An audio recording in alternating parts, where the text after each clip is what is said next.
Muito boa noite. Fico feliz de vos ver. E eu quero vos dizer que eu considero que vocês são os heróis, não é? No final de um dia de trabalho, vimos aqui, estamos aqui juntos. É de facto uma aventura. Bom, aventura também é aquilo que nós estamos a tentar fazer esta semana.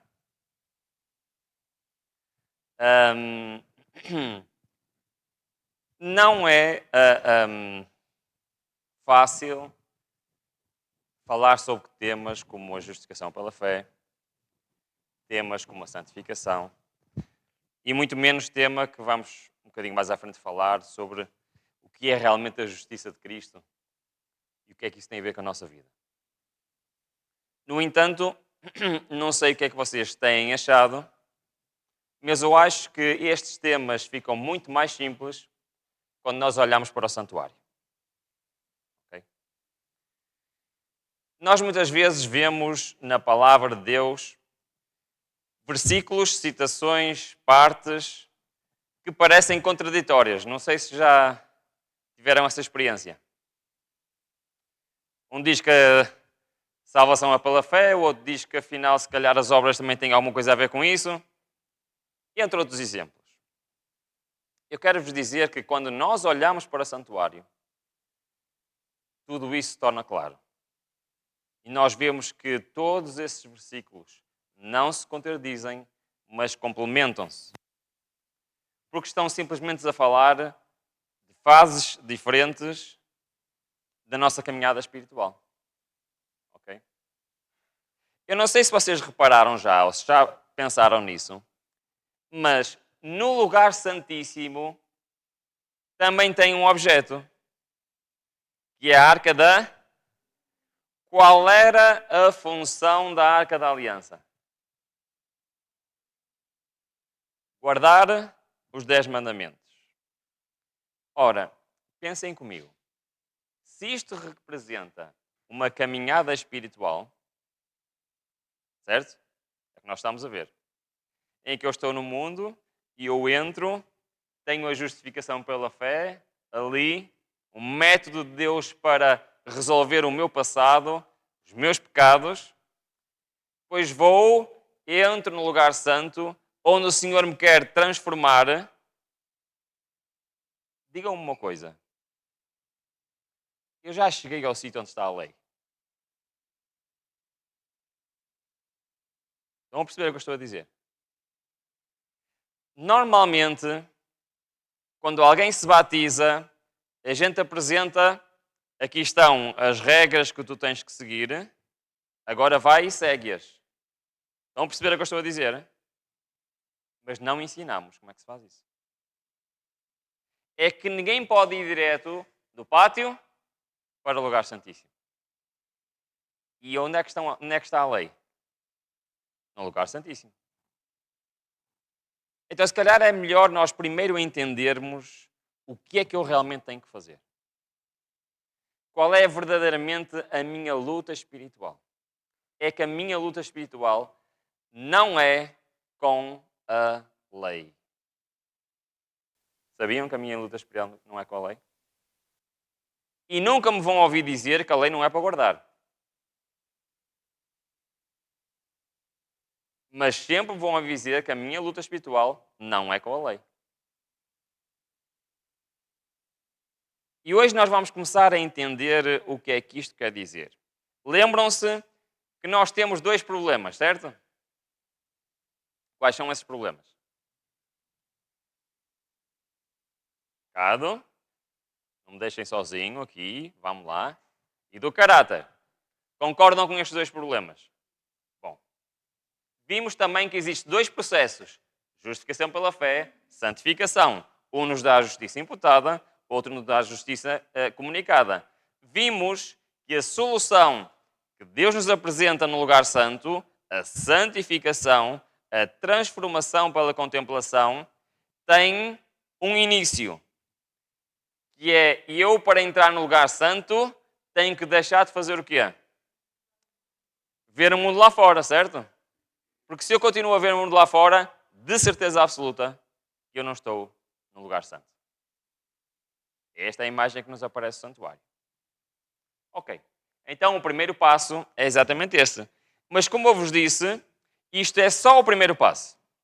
É que dentro do lugar santo nós temos quantos objetos?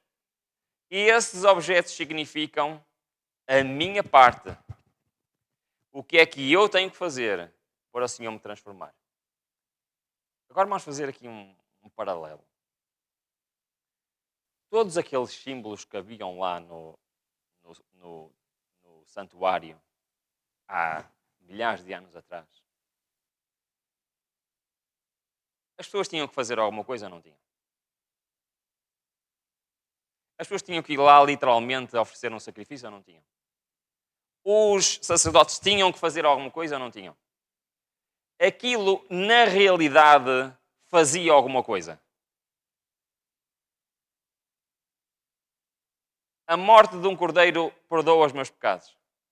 O aspergir o sangue lá no véu, na realidade, fazia alguma coisa. Mas tinha de ser feito ou não tinha? É interessante, não é? Não havia perdão se eles não fizessem aquilo.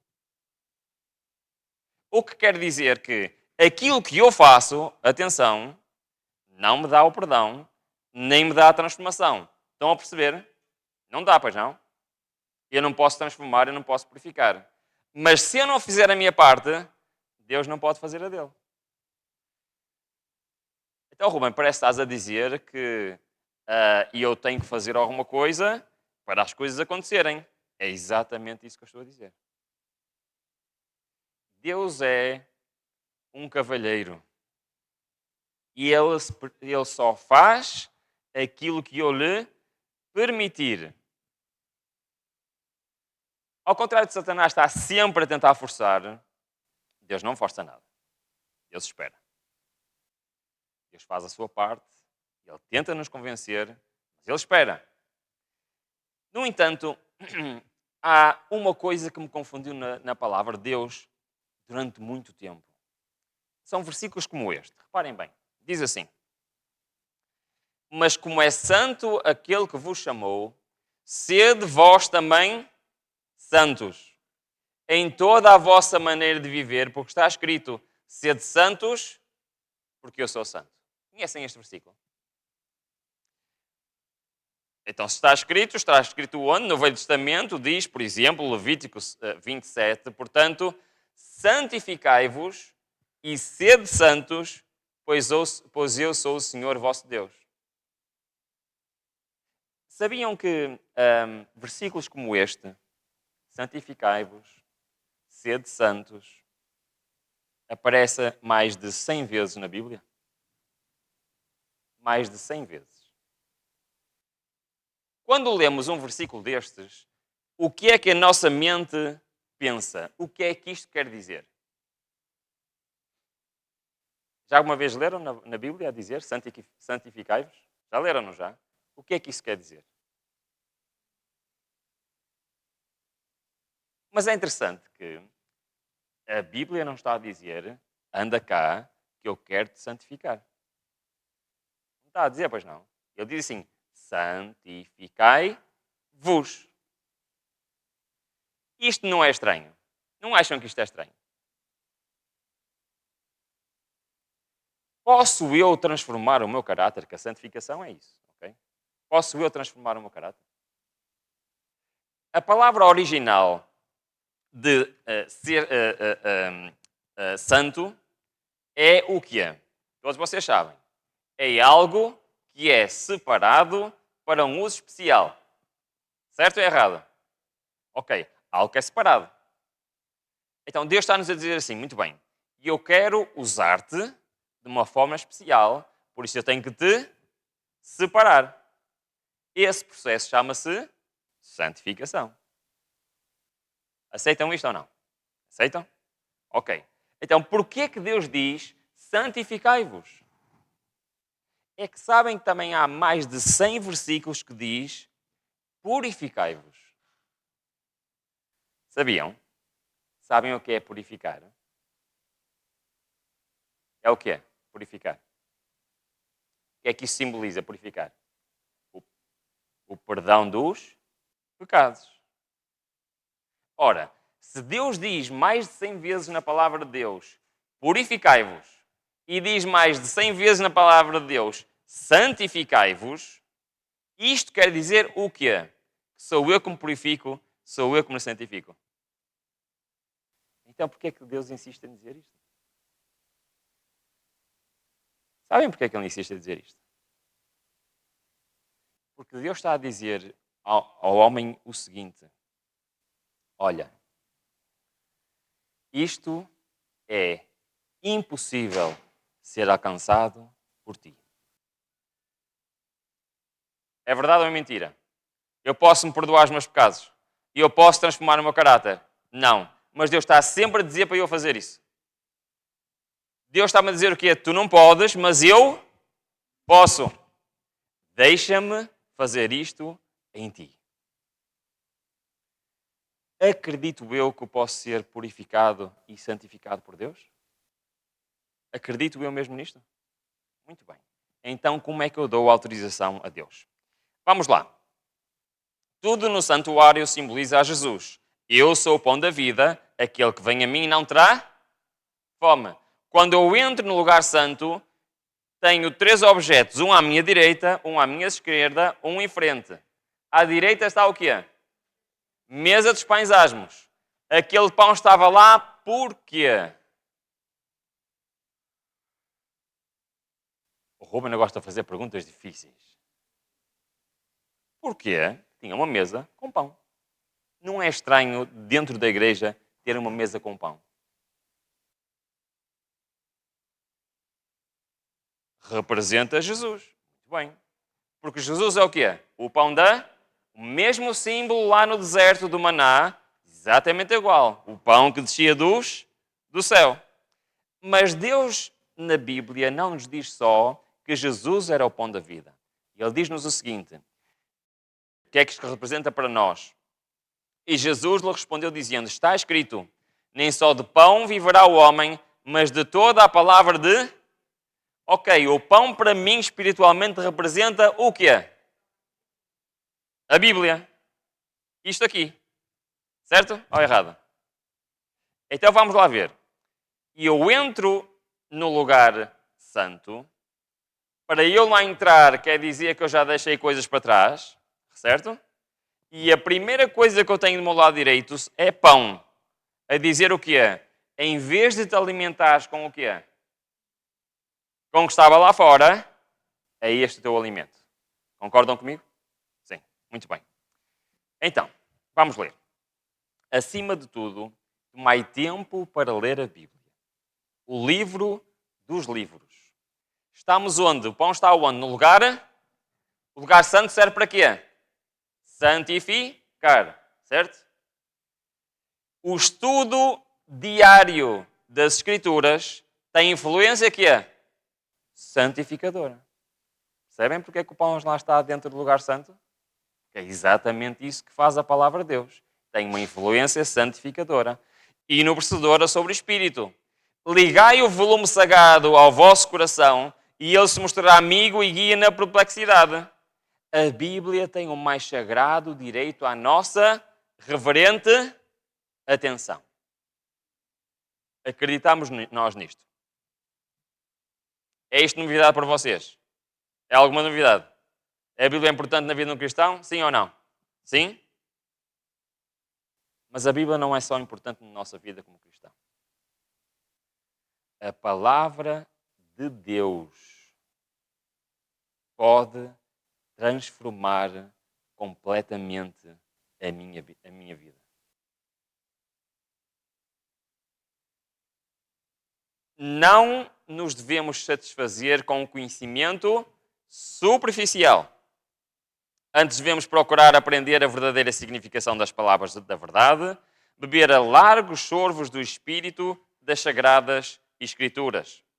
Agora, todos os que estudam a palavra de Deus são representados como quê? Comendo a palavra e se alimentando de Cristo. Pães em cima da mesa. É isto que quer dizer, não é mais nada. Assim como as necessidades do corpo devem ser supridas diariamente, e eu faço esta pergunta a vocês, por norma, o ser humano come quantas vezes por ano? Quantas vezes por mês?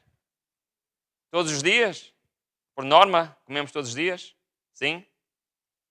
Então, vamos lá. Se o símbolo é o pão, reparem o que diz. Assim como as necessidades do corpo devem ser supridas diariamente, deve a palavra de Deus ser diariamente estudada. Percebemos? Comida digerida e praticada e se mantenha em nutrição, a fim de que a alma seja conservada com saúde. A negligência da palavra significa inanição para a alma. Irmãos, eu fui um morto-vivo espiritual durante a maior parte da minha vida.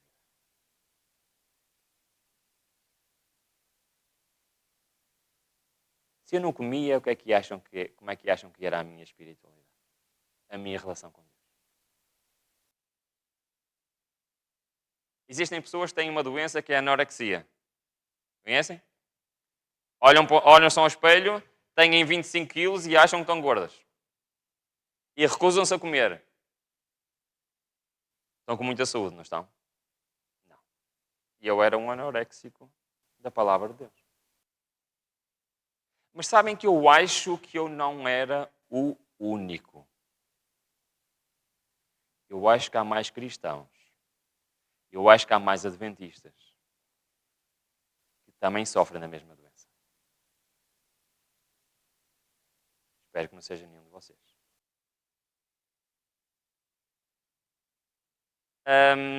Então já temos o nosso segundo hábito diário. Lembram-se que a santificação tem 4 hábitos diários? Lembram-se? Primeiro, deixar de contemplar o mundo. Segundo, contemplar o quê? A palavra de Deus. Então, a mesa dos pães asmos representa o estudo diário e aprofundado da Bíblia. Ora, a Bíblia já anda a dizer isto desde o início. Quando Moisés escreveu os primeiros 5 livros da Bíblia, ele já escreveu exatamente isso lá. Acompanhem comigo um capítulo que é muito interessante, Deuteronômio 17, que diz o seguinte: E escreverá para si num livro uma cópia desta lei, do exemplar que está diante dos levitas sacerdotes, e o terá consigo, e nele, o que é que diz? Lerá o quê? Uma vez por mês. Uma vez por semana. De vez em quando. Quando tiver dificuldade a adormecer.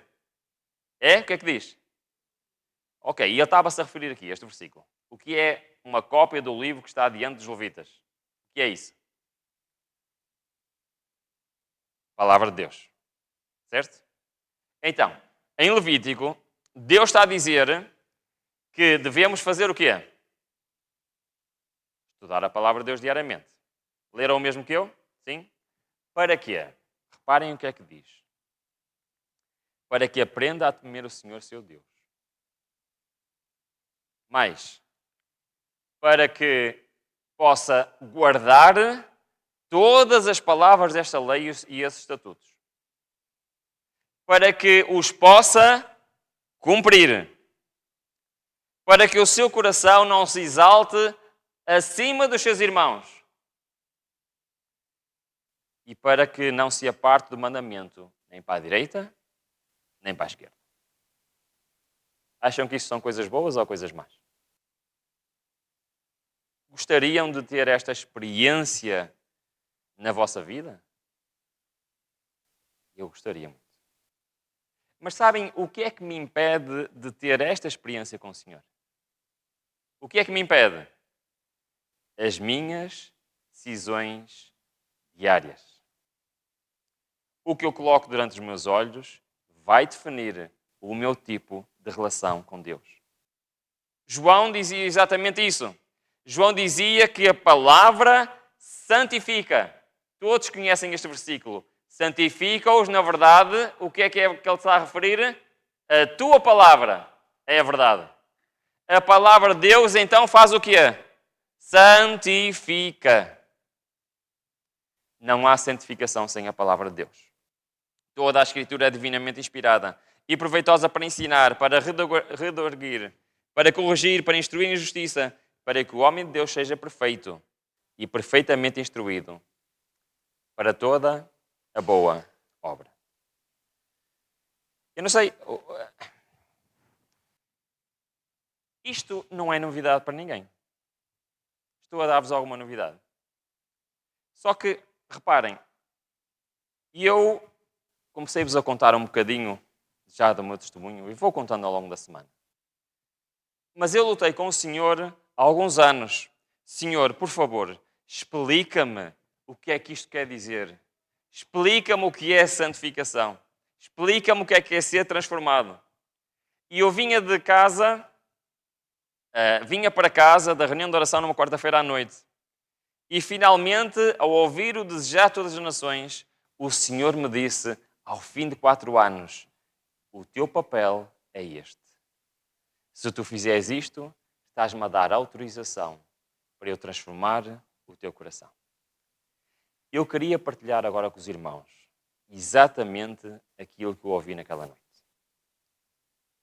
E vejam se acham realmente que estas coisas que todos nós sabemos, se calhar são mais importantes do que aquilo que nós achamos.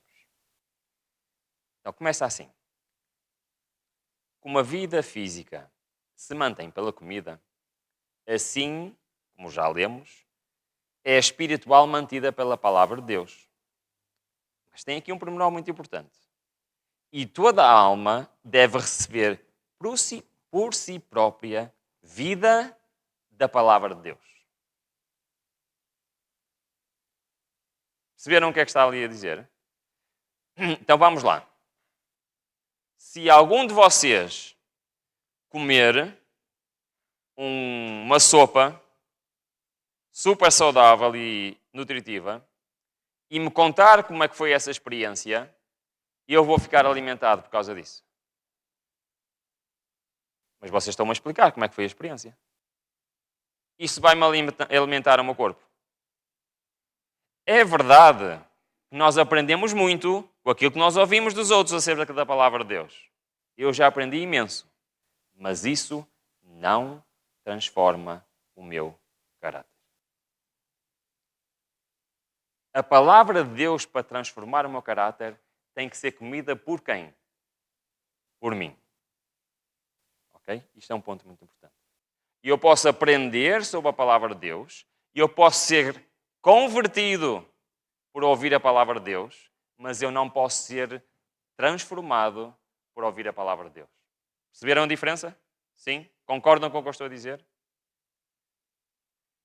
Como temos de comer por nós mesmos a fim de receber nutrição, assim devemos receber a palavra por nós mesmos. E eu acredito muito no evangelismo online. Eu acredito muito. Eu acredito que as ferramentas digitais podem ser fundamentais para levar a palavra de Deus aos outros. O meu problema, irmãos, não é que alguém aceite Cristo por alguma coisa que ouviu online. O meu problema é se eu continuo a ser um adventista do 7º dia do YouTube. Aquilo que eu ouço não substitui o meu estudo pessoal. Aliás, em certo patamar espiritual, pode impedir a minha progressão espiritual.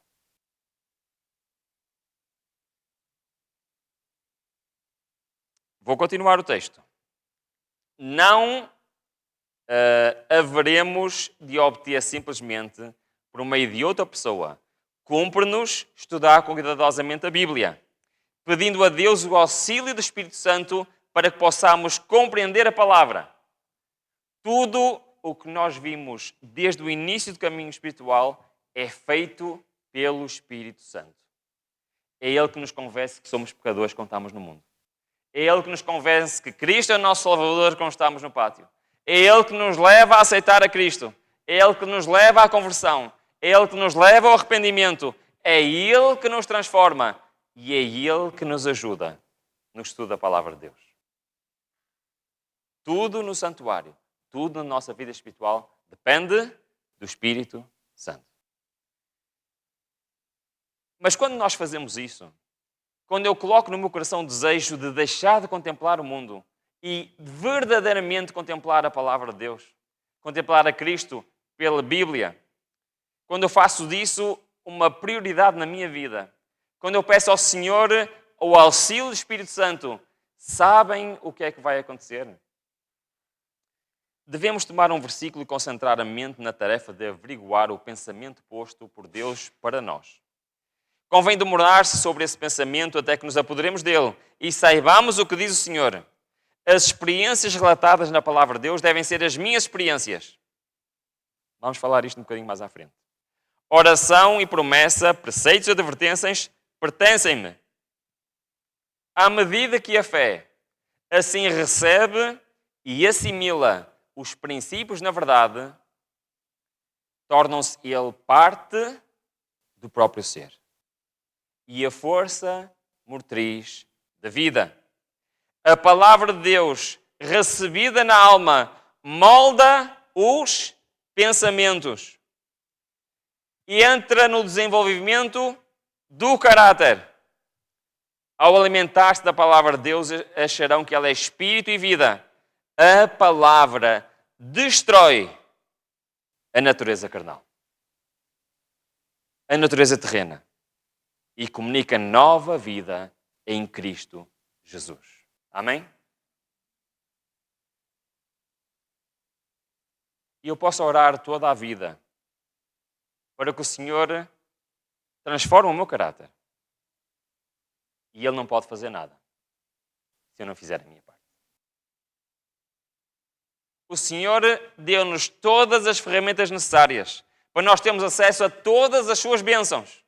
No entanto, nas minhas ações, eu demonstro se quero isso na minha vida ou se não quero. Eu vou fazer uma pergunta óbvia. Está aqui alguém que quer que os princípios da verdade se tornem parte de nós próprios? Está aqui alguém que quer que os princípios da verdade sejam a força motriz da sua vida? Está aqui alguém que queira que Deus molde os seus pensamentos, que desenvolva o seu caráter, que destrua a nossa natureza carnal e que nos comunique nova vida em Cristo? E eu quero isto para a minha vida? Irmãos, não vale a pena nós querermos se eu não faço a minha parte.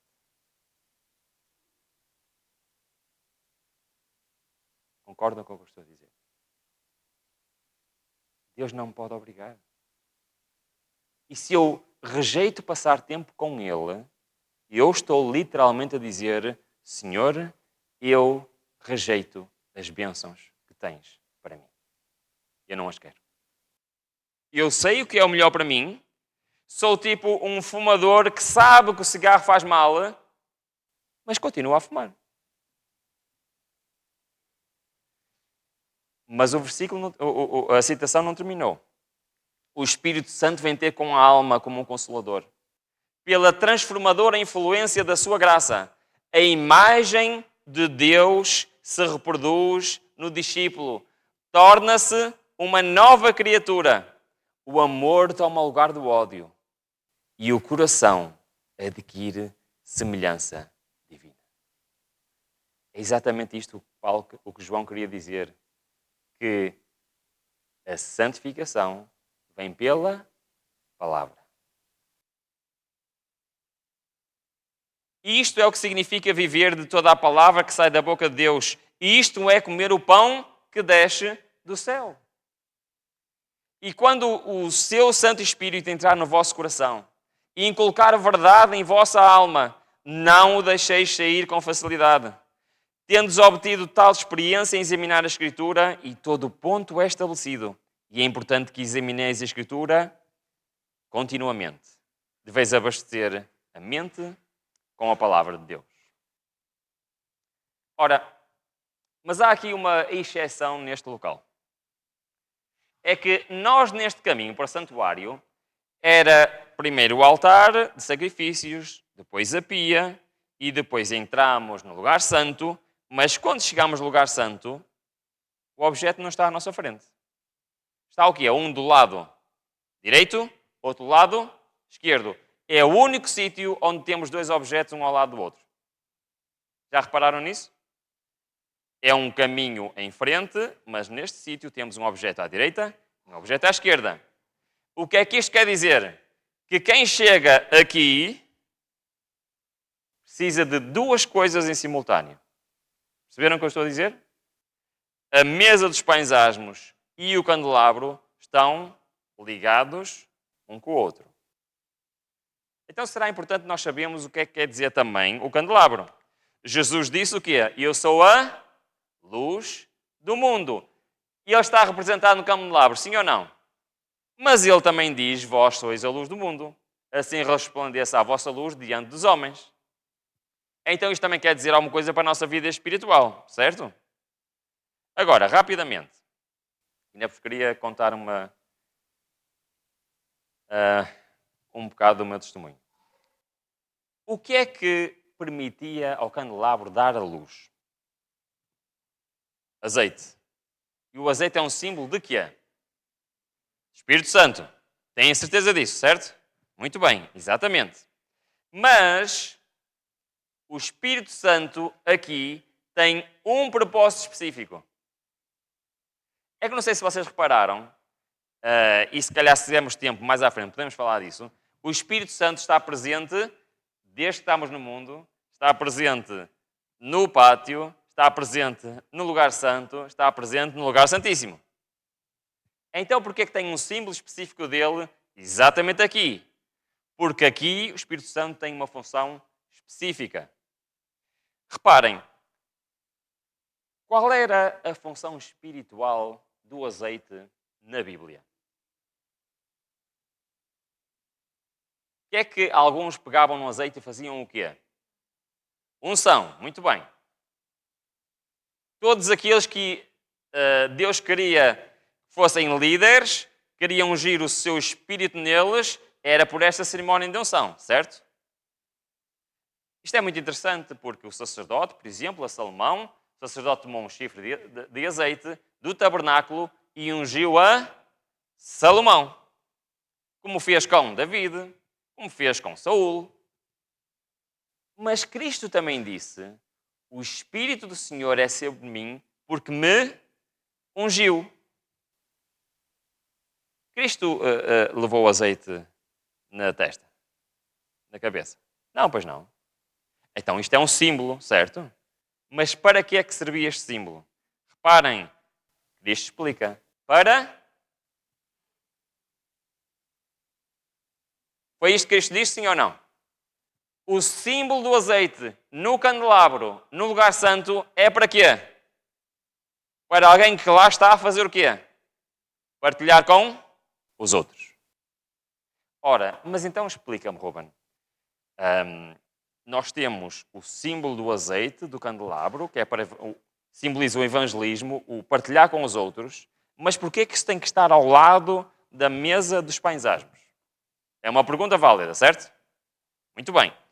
Antes dessa resposta, temos aqui, então, o terceiro hábito diário é fazer o quê? Partilhar com os outros, certo? Mas porquê que tem que estar um lado a lado? No Desejo das Nações. Explica direitinho. Conhecem a parábola da multiplicação dos pães? Certo? É interessante que Cristo estava ali a partir os pães, não é? E estava a dar os pães a quem? Aos discípulos. E os discípulos iam fazer o quê? Levavam às pessoas. Ok? Ok, então vou fazer uma pergunta simples. Imaginem que eu sou um discípulo. Vou ter com Cristo. Estendo as minhas mãos, ou pego numa travessa, estendo a travessa, e estou ali a receber pão. Certo? Se eu continuar ali sempre a receber pão, o que é que vai acontecer?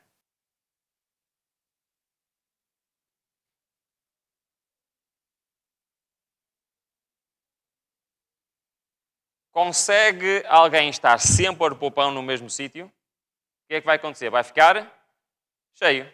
Concordam comigo? Se eu depois quero receber mais pão, o que é que eu tenho que fazer?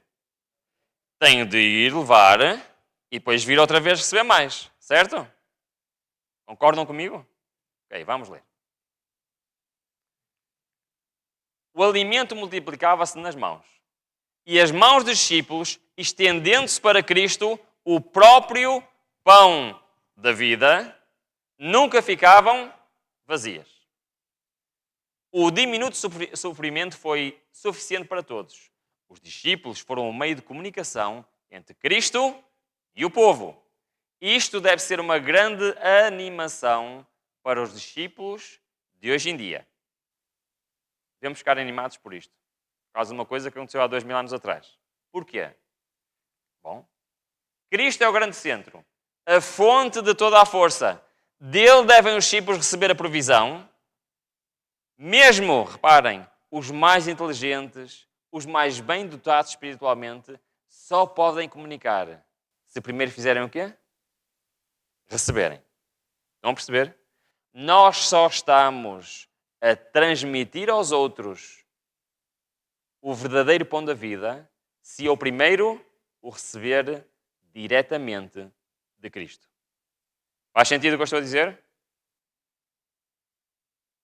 Não podem de si mesmos suprir alguma coisa às necessidades da alma.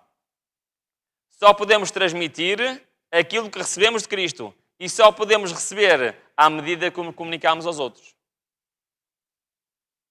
Tem lógica? Portanto, eu não posso simplesmente pegar nisto todos os dias e comer, e comer, e comer. Sabem porquê? Eu tenho que ir esvaziar primeiro. Deus quer me dar luz? Sim, quer. Mas Ele só pode continuar a dar luz se eu fizer o quê? Partilhar essa luz com os outros. À proporção que continuamos a dar, continuaremos a receber. E quanto mais dermos, quanto mais havemos receber, assim estaremos continuo crendo, confiando, recebendo e transmitindo. Decorria o ano de 2013. Irmãos, faz sentido isto ou não? O pão está ao lado do candelabro porque tem que ser feito em simultâneo. Eu tenho que receber, tenho de dar. Tenho que receber, tenho de dar.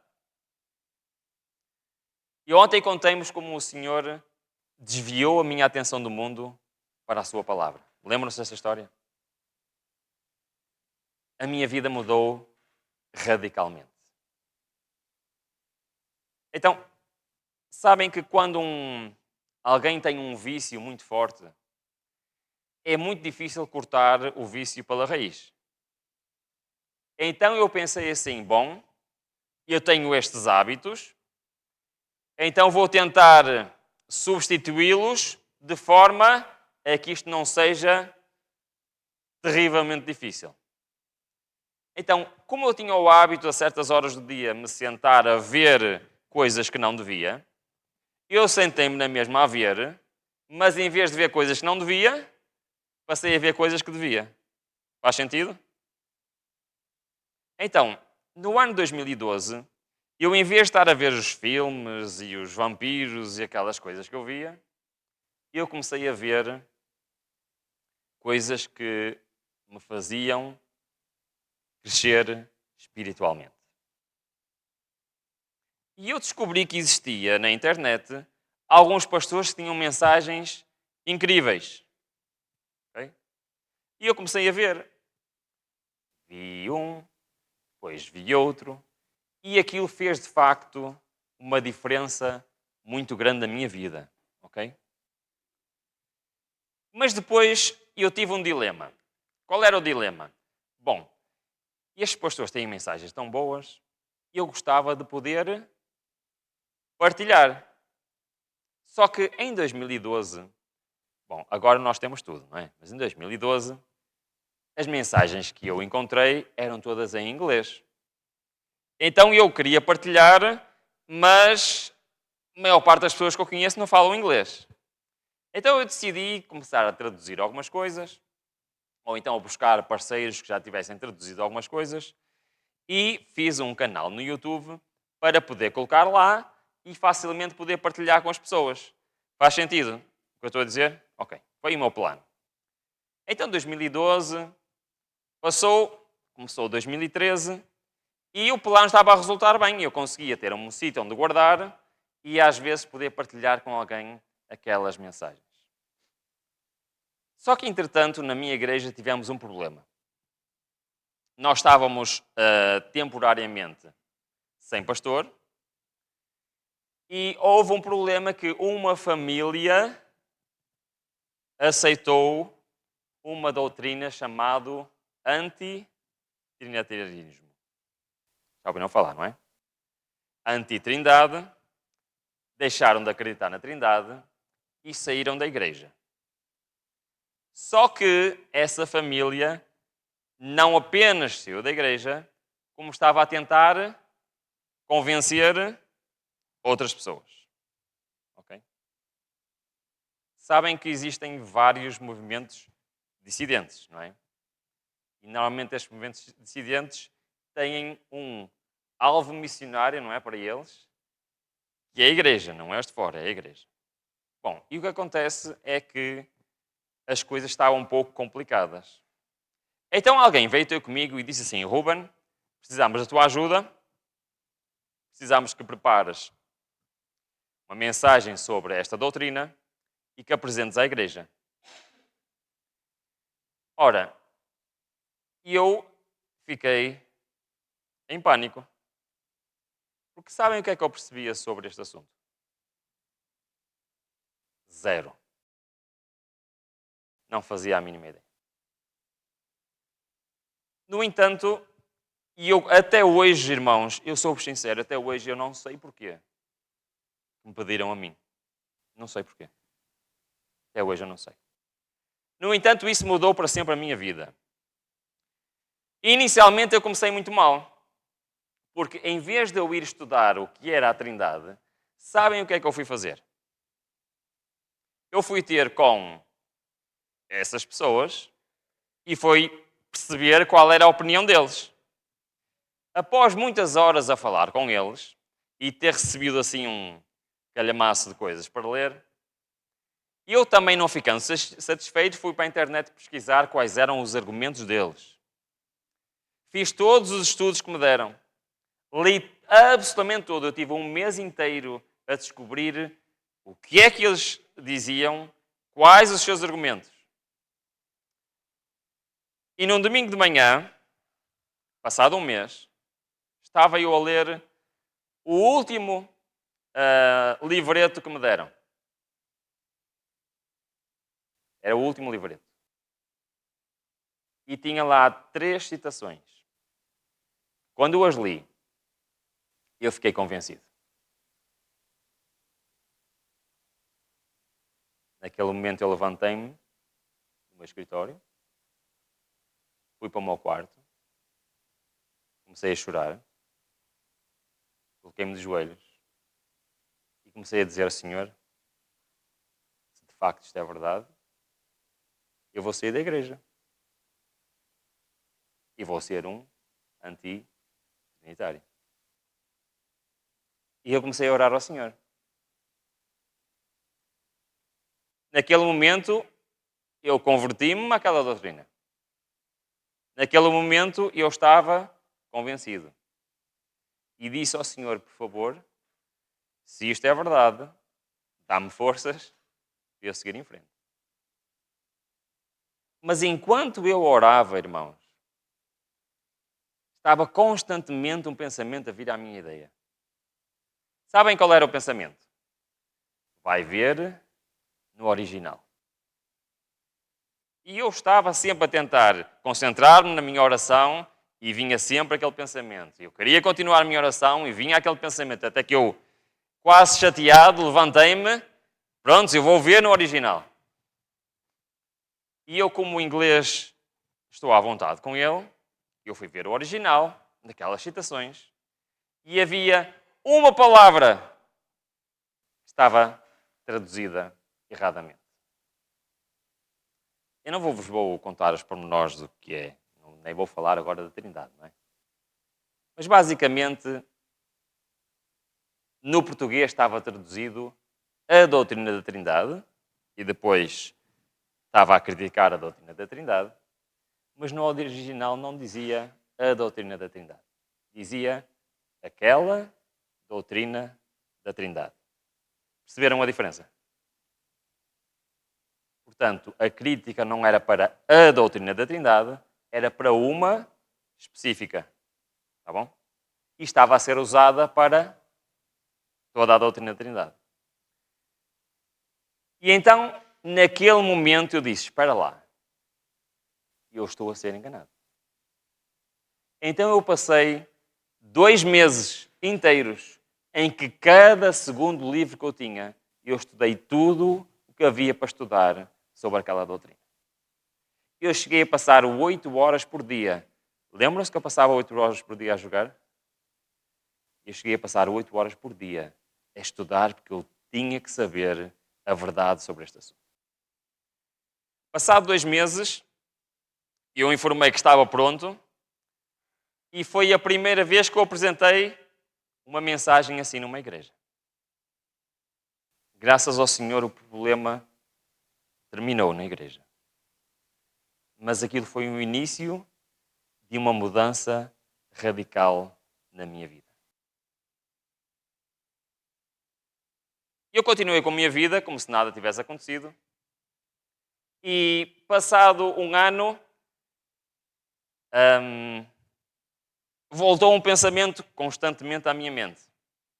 E o pensamento era: grava e coloca online.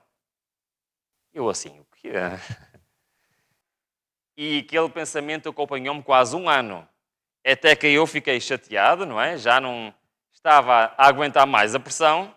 Coloquei uma cortina no meu escritório, coloquei uma câmera à minha frente e gravei esse seminário e coloquei online em 2015. Em 2016, eu recebi um convite para fazer o que estou aqui a fazer hoje. Primeira vez que recebi um convite para fazer uma semana de oração numa igreja. E estou-vos a contar isto tudo, irmãos. Por favor, é muito difícil para mim contar o meu testemunho pessoal. Mas eu estou a fazer isto porque Deus ensinou-me primeiro na prática e só depois é que mostrou a teoria. E Ele foi passo a passo dizendo: Ruben, tens de fazer isto. Ruben, tens de fazer aquilo. Ruben, tens de deixar de fazer isto. E eu não conhecia nada disto. As peças só se encaixaram no fim. Vamos vendo ao longo desta semana. Mas em 2016, eu acredito nas promessas do Senhor. Eu acredito no poder da oração. Mas às vezes eu fico surpreendido com as respostas de Deus. Em 2016 recebi esse convite. O tema era um tema que eu gostava muito. Tinha acabado de começar a estudar teologia. Estava apaixonado pela palavra de Deus. Só que uma semana antes da data para o início dessa semana de oração, eu fiquei doente. E eu, não é a melhor altura para ficar doente. Mas eu pensei, falta uma semana, tenho tempo para recuperar. Fiquei com uma faringite, fiquei bastante doente, mas fui recuperando durante a semana. Ora, chegámos à quinta-feira e já estava bastante melhor, mas surgiu outro problema. Fiquei completamente afónico. Sem voz. 2 dias antes. Então, eu olhei para o telefone, eu assim, vou ter que dizer que provavelmente não vou conseguir, não é? Mas a minha consciência não me deixou. Não me deixou pegar no telefone. E eu pensei, em 2 dias eu vou estar melhor. Sábado de manhã eu estava sentado nos bancos dessa igreja a pensar o que é que eu vou fazer. Eu continuo sem voz. E eu sempre a orar ao Senhor: Senhor, eu não sei o que é que eu vou fazer. Sabem que eu cantei num grupo no Quarteto Gratidão 19 anos e eu era baixo. Eu continuo a ser baixo, não é? Mas era baixo do grupo. Então, quem está habituado a cantar baixo com o microfone tem uma técnica especial quando dá notas muito graves, para aproveitar ao máximo o microfone. Então, literalmente, eu estava no banco a pensar, eu vou tentar fazer igual para ver se as pessoas conseguem ouvir alguma coisa que eu tenho para dizer. Entrei para a salinha do lado, estávamos lá a tentar, a preparar-nos para entrar, e eu sempre a pedir ao Senhor, por favor, arranja uma solução. Começo a subir as escadas para a plataforma, irmãos. E eu senti algo um bocado estranho. Senti, sabem que, por exemplo, o mais parecido que eu posso dizer é, já comeram roçado de menta, não já? Já sentiram que aquilo faz assim uma sensação de frescura assim... Bom, tentem imaginar isso, mas 10 vezes mais forte. Foi exatamente o que eu senti. E eu assustei-me tanto que eu literalmente parei no meio das escadas e pus-me a olhar ao lado a ver o que é que estava a acontecer. E eu fui, ajoelhei-me na plataforma, a seguir no final do hino eu tinha que fazer a oração de invocação. Eu peguei no microfone, pus o mais perto que eu podia pôr, comecei a fazer a oração. E imediatamente tive que afastar o microfone. A minha voz estava perfeitamente normal. Eu não sei porquê. Não sei porque é que isto aconteceu, irmãos. Mas Deus disse naquele momento o quê? Eu quero que tu pregues esta semana. E foi de facto assim, preguei toda aquela semana. Mas sabem que... E eu fui, até recentemente, também, se tivermos tempo, contarei essa história. Até recentemente fui patrão de uma empresa, okay? 25 anos. A empresa começou do zero e cresceu bastante. E eu tinha uma vida muito, muito ocupada. E por vezes é difícil a gente conciliar as nossas responsabilidades do trabalho com as nossas responsabilidades na igreja. Mas à medida que nós vamos tendo mais e mais responsabilidades, alguma coisa começa a ceder. E por vezes eu já não tinha tanto tempo para o trabalho, ou às vezes não tinha tempo para as minhas responsabilidades, e isso estava-se a tornar muito complicado na minha vida. E chegamos ao ano 2019 e houve uma convenção aqui no Porto chamado GYC Europa. Provavelmente, não sei se os irmãos sabem o que é o GYC, é um congresso de jovens. E nesse GYC houve um ministério que me pediu para ajudar um pouco lá. E eu fiquei muito frustrado aquele fim de semana. Sabem porquê? Porque eu queria muito assistir à programação, mas infelizmente tive de trabalhar.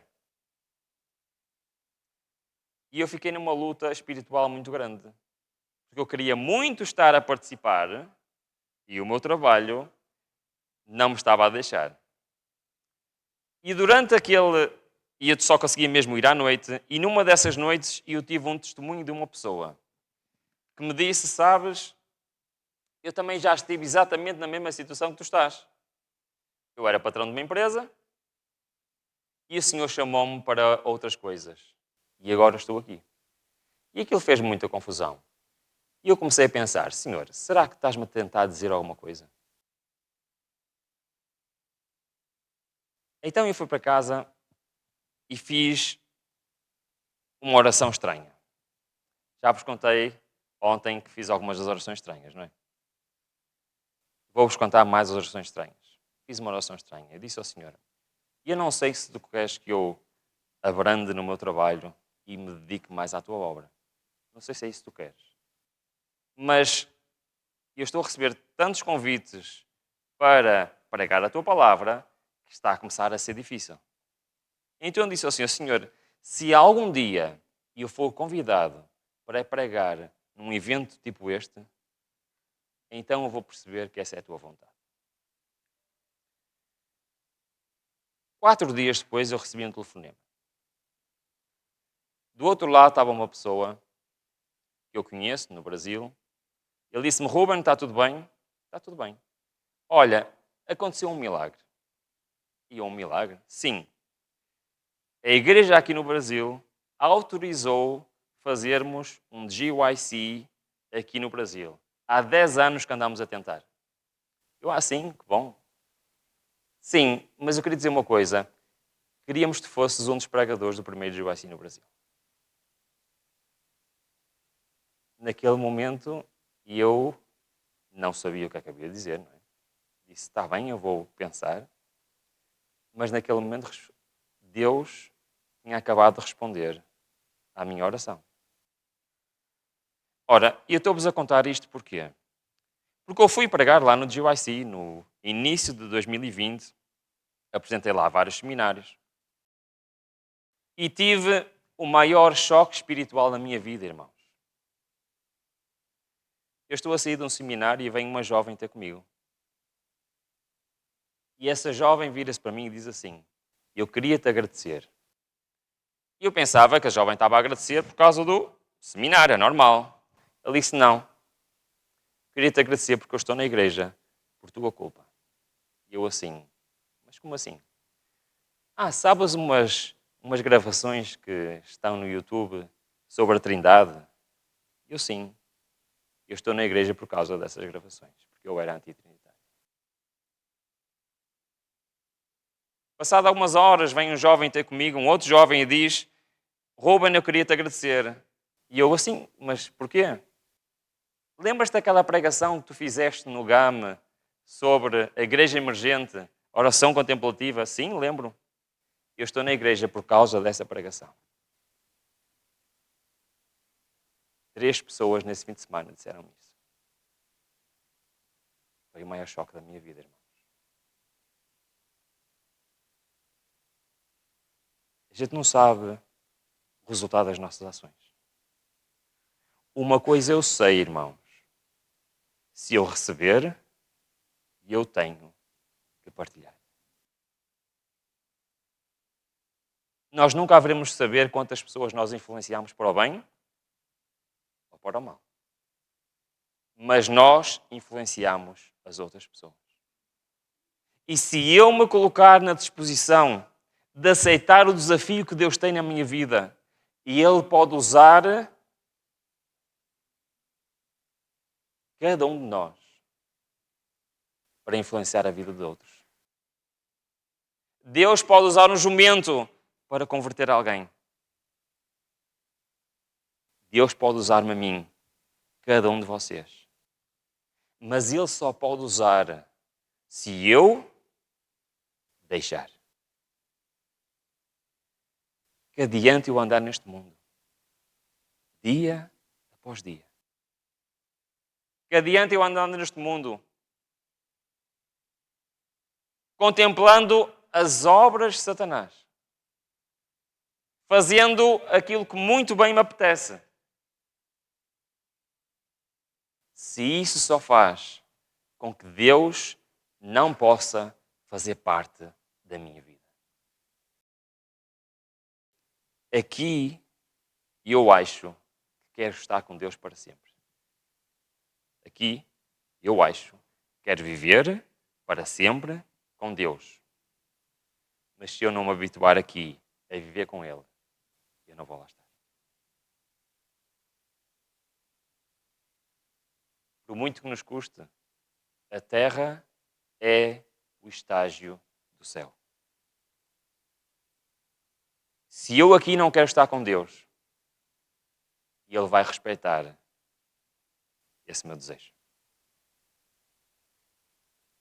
O meu desejo para cada um de nós, incluindo eu não estou a pregar para vocês, eu estou a pregar para mim. O meu desejo é que nós possamos levar a nossa vida espiritual com seriedade.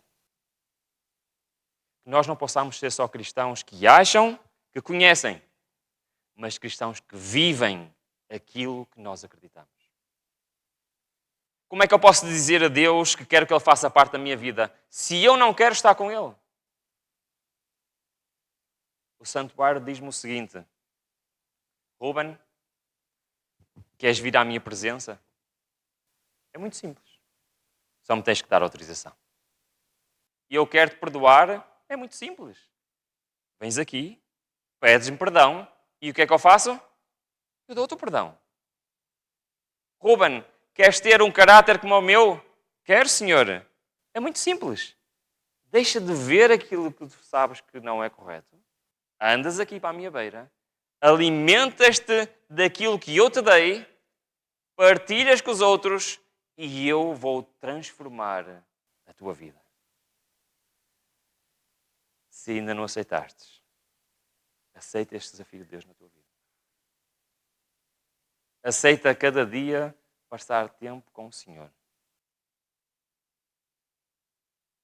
Sabem que se Deus nos dissesse que a santificação era por caminhar até um local sagrado uma vez por ano,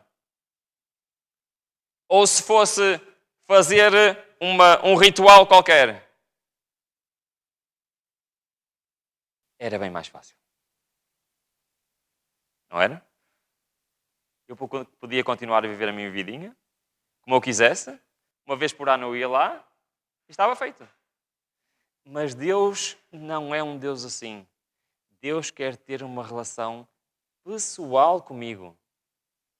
Quer estar comigo todos os dias. E quer nos dar todos os dias bênçãos extraordinárias. No entanto, ainda não chegamos à parte mais importante. É que logo a seguir do candelabro e de mesas de paisagens temos o que é? O incensário. Amanhã é a mensagem mais importante. Sem o incensário, está tudo perdido. Que o Senhor nos abençoe e que nos ajude a ter este compromisso de caminhar este caminho, o caminho do santuário. Amém.